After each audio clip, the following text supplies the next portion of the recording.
আসসালামু আলাইকুম। আমি এখন আপনাদেরকে লইট্টা চিংড়ি রান্না দেখাবো।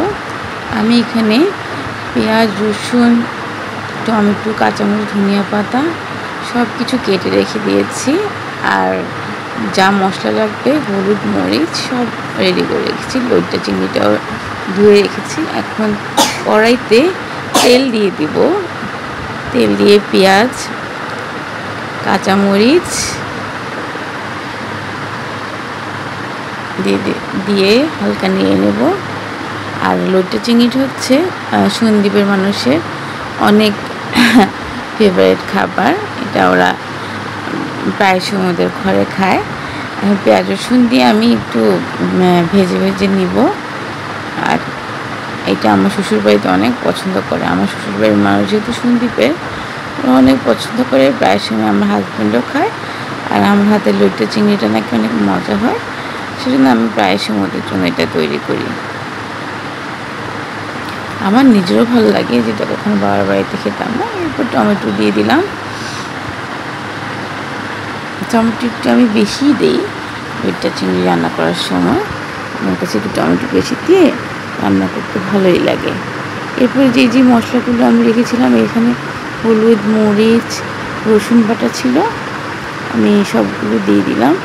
বাটিতে রেখে দিয়েছিলাম পরিমাণ মতো। তারপরে লবণ ছিল, এই বাড়িটা একটু ধুয়ে পানিগুলো দিয়ে দিলাম। এরপরে এগুলো একটু কষানোর জন্য রেখে দেবো ঢেকে নিয়ে।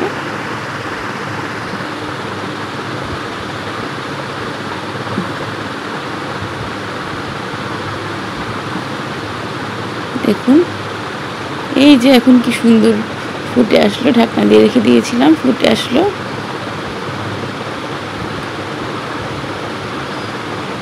ফুটে আসার পরে এখন লইট্টা চিংড়িটা দিয়ে দিব। লইট্টা চিংড়িটা দেওয়ার পরে আবার একটু নেড়ে চেড়ে সুন্দর করে দিয়ে দিলাম। লইট্টা চিংড়িতে এমনিতেই তেমন পানি দিতে হয় না, নিজে থেকেই পানি আসে। একটু নেড়ে চেড়ে সুন্দর করে ভালোভাবে নাড়ব, এবং মশলা সুন্দরভাবে ভেতরে ঢুকে। একটু ঢেকে দিলাম।